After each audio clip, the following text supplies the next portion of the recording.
Huawei Diwali येथे पुलाचा कठडा तोडून कार कोसळली नदीत, पती पत्नी यांचा मृत्यू तर चालक गंभीर। रायगड जिल्ह्यातील मुंबई गोवा राष्ट्रीय महामार्गावरील मानगाव तालुक्यातील वावे दिवाळी गावच्या हद्दीत असणाऱ्या पुलावर मारुती सुझुकी सेलेरिओ गाडी यावरील चालकाचे नियंत्रण सुटल्याने महामार्गावरून पुलाचा कठडा तोडून सुमारे 25 ते 30 फूट खोल नदीत खाली कोसळून झालेल्या अपघातात पत्नी देवयानी दशरथ दुदुमकर व पती दशरथ दुदुमकर अँटॉप हिल मुंबई यांचा जागीच मृत्यू झालाय, तर चालक हा गंभीर जखमी झाला आहे।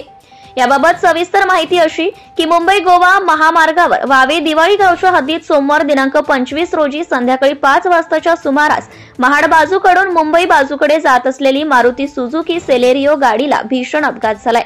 चालकाचे गाडीवरील नियंत्रण सुटल्याने महामार्गावरून पुलाचा कठडा तोडून सुमारे 25 ते 30 फूट खोल नदीत खाली कोसळली। अपघातात एक महिला व पुरुष जागीच ठार झालेत।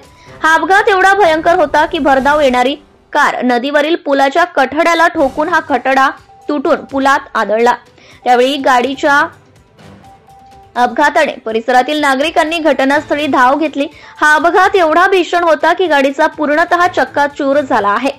गाडीवरील नियंत्रण सुटल्याने गाडी पुलाच्या खाली कोसळली असल्याची प्राथमिक माहिती पोलिसांनी दिली। मुंबई गोवा महामार्गावर इंदापूर 3 किलोमीटर अंतरावर वावे दिवाळी गावच्या हद्दीत महाड बाजूकडून मुंबई बाजूकडे जात असलेली मारुती सुझुकी सेलेरिओ गाडी MH16 BH 4829 वरील चालकाचे नियंत्रण सुटल्याने हा अपघात घडला आहे। सदर अपघात एवढा भीषण होता की गाडीचा पूर्णतः चक्काचूर झालाय। या गाडीमध्ये एकूण 3 प्रवासी प्रवास करीत होते। त्यातील पती पत्नी या दोघांचा मृत्यू झाला असून चालक हा गंभीररित्या जखमी झाला आहे। या अपघाताची माहिती मिळताच माणगाव पोलीस घटनास्थळी तातडीने दाखल झाले। ग्रामस्थ व क्रेनच्या सहाय्याने मारुती कार गाडीला वर काढण्यात आले आहे। जखमी कार चालकाला पुढील उपचारासाठी उपजिल्हा रुग्णालय माणगाव येथे दाखल करण्यात आले आहे। सदर गुन्ह्याची दाखल करण्याची कारवाई सुरू असल्याची माहिती माणगाव पोलीस ठाण्याचे पोलीस निरीक्षक निवृत्ती बोरहाडे यांनी सांगितले।